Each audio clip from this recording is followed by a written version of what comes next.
இது என்ன அதிகாரம் கொண்ட புதிய போதனையாக இருக்கிறது? ஆண்டவரே இயேசுவில் அருமையான அன்புக்குரிய சகோதரே சகோதரிகளே,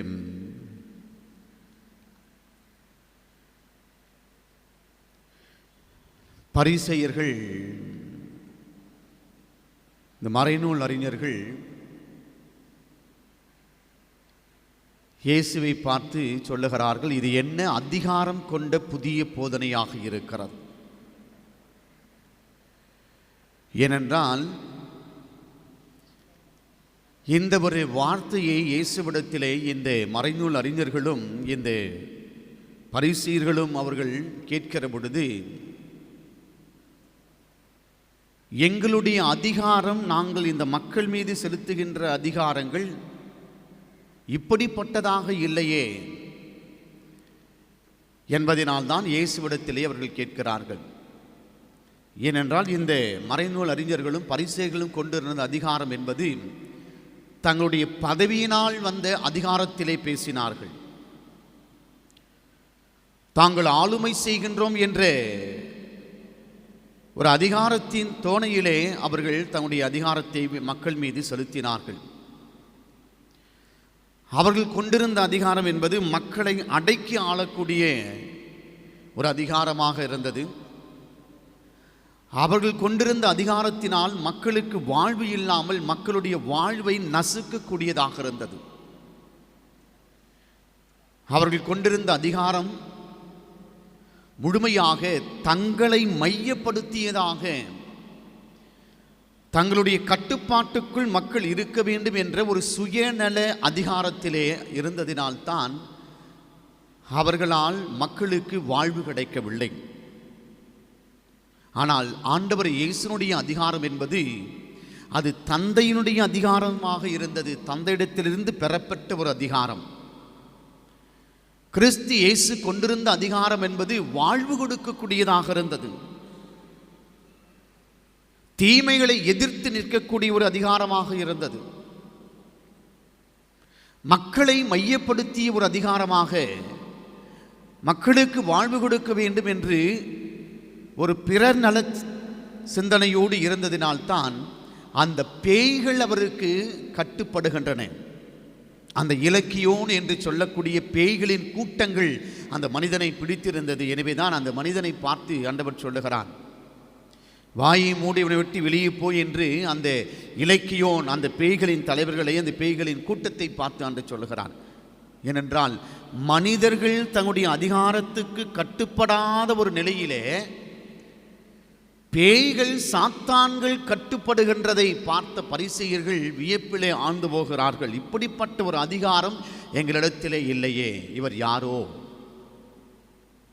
ஏனென்றால் ஆண்டவருடைய அந்த அதிகாரம் என்பது தன்னை முன்னிலைப்படுத்த வேண்டும், தன்னுடைய பதவியை முன்னிலைப்படுத்த வேண்டும், தன்னுடைய அதிகாரத்தை முன்னிலைப்படுத்தி மக்களை அடக்கி ஆள வேண்டும், தான் பெரியவன் என்பதை காட்டிக்கொள்ள வேண்டும் என்பதற்காக இயேசுடைய அதிகாரம் இங்கு வெளிப்படவில்லை. மாறாக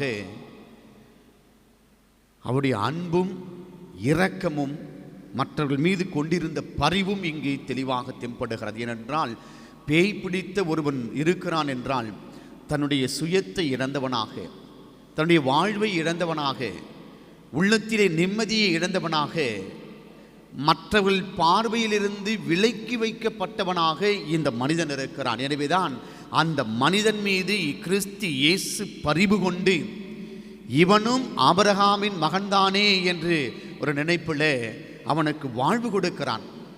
அவனை பிடித்திருக்கின்ற அந்த தீய கட்டுகளிலிருந்து விடுதலை கொடுக்கிறார். அன்புக்குரியவர்களே, ஏனென்றால் அந்த தீய ஆவிகள் மீது கிறிஸ்துவுக்கு அதிகாரம் இருந்தது. எனவேதான் வாழ்வு கிடைத்தது. இதைத்தான் இந்த முதல் வாசகத்தில் நாம் பார்க்கின்றோம். அண்ணா மலடியாக இருக்கிறார், குழந்தை பேறு இல்லை. எனவே அவருடைய சக்காலத்தியாக இருக்கின்ற அந்த பெண் அண்ணாவை துன்புறுத்துகின்றாள், வதைக்கின்றாள். ஆனாலும் தன்னுடைய ஜபத்தின் மீது இந்த அண்ணாவுக்கு முழுமையான அதிகாரம் இருந்தது. என்னுடைய ஜபத்தின் வழியாக கடவுள் என்னுடைய அபயக்குரலை கேட்பார், என்னுடைய கண்ணீரை துடைப்பார். இந்த அவல நிலையிலிருந்து, இப்படிப்பட்ட நசுக்கப்படுகின்ற ஒடுக்கப்படுகின்ற நிலையிலிருந்து கடவுள் எனக்கு விடுதலை கொடுப்பார், என்னுடைய ஜெபத்தின் மீது எனக்கு அதிகாரம் இருக்கிறது என்று சொல்லிதான் அவள் மன்றாடி கொண்டிருக்கிற பொழுது அந்த மன்றாட்டை பார்த்த ஏலி தவறாக புரிந்து கொள்ளுகிறார். நீ குடிகாரியா என்று கேட்கிறார். ஆனாலும் அன்னா தன்னுடைய ஜெபத்தின் மீது இருந்த வல்லமை அதிகாரத்திலே, இந்த என்னுடைய ஜெபத்தின் அதிகாரம் என் ஆண்டவர் யாவேவே அது அசைக்கும் என்ற நம்பிக்கையில் இருந்ததால்தான் ஆண்டவர் அவருக்கு ஒரு பிள்ளை செல்வத்தை கொடுத்து வாழ்வு கொடுக்கின்றான். ஏனென்றால் ஜெபத்தின் மீது ஆண்டவர் மீது நாம் வைக்கின்ற முழுமையான அதிகாரம், என் ஆண்டவர் என்னுடைய உள்மனதிற்கு சென்றிருக்கிறார். என் உள்மனதின் ஆழத்தை ஆண்டவர் புரிந்திருக்கிறார். ஏனென்றால் என்னுடைய மனதிலே அதிகாரம் இல்லை, ஆணவம் இல்லை, செருக்கு இல்லை, தலகணம் இல்லை. மாறாக நான் கொண்டிருக்கிற அதிகாரத்திலே தாழ்ச்சி இருந்தது, கருணை இருந்தது, பரிவு இருந்தது, இரக்கம் இருந்தது, தாழ்மை இருந்தது. எனவேதான் அந்த அதிகாரத்தினால் ஆண்டவரையே அசைக்க முடிந்தது. எனவேதான் ஆண்டவர் இயேசு கிறிஸ்துடைய அதிகாரத்திலே தற்பெருமையோ தலைகணமோ எதுவும் இல்லை, மாறாக இரக்கம் இருந்தது அந்த மனிதன் மீது. எனவேதான் அந்த இடத்திலே அந்த தீய ஆவிகளால் பிடிக்கப்பட்டவனை ஆண்டவர் விடுதலை கொடுக்கிறார். சாத்தான்களும் நடுநடுங்குகின்றன. எனவேதான் அன்புக்குரியவர்களே, இந்த உலக வாழ்க்கையிலே வாழ்ந்து கொண்டிருக்கிற நீங்கள் எப்படிப்பட்ட மனிதர்களாக வாழுகிறீர்கள்? குடும்பத்திலே நான் கணவன், நான் ஆண்மகன் என்ற ஒரு அதிகாரத்தில் இருக்கிறீர்களா? அல்லது நான் மனைவியாக இருந்து இந்த குடும்பத்தை கட்டி காத்து கொண்டிருக்கிறேன், எனக்கு தான் எல்லாம் என்று சொல்லி ஆணை விட மேன்மையாக பொருந்தியவளாக நீ அதிகாரத்தில் இருக்கிறீரா? அல்லது பணி செய்கின்ற இடங்களிலே மற்றவர்களை உன்னுடைய அதிகாரத்தினால், பதவியின் அதிகாரத்தினால், படிப்பின் அதிகாரத்தினால் மற்றவர்களை நீ அடக்கி ஆளுகிறாயா? நீ அதிகாரம் செலுத்துகிற பொழுது அந்த இடத்திலே வாழ்வு இருக்க வேண்டும், மகிழ்ச்சி இருக்க வேண்டும், ஆனந்தம் இருக்க வேண்டும், சந்தோஷம் இருக்க வேண்டும். இப்படிப்பட்ட ஒரு அதிகாரத்தை நீங்கள் கொண்டிருந்தீர்கள் என்றால் அங்கு கடவுள் உங்களை ஆசீர்வதித்து நடத்துவார். ஆமென்.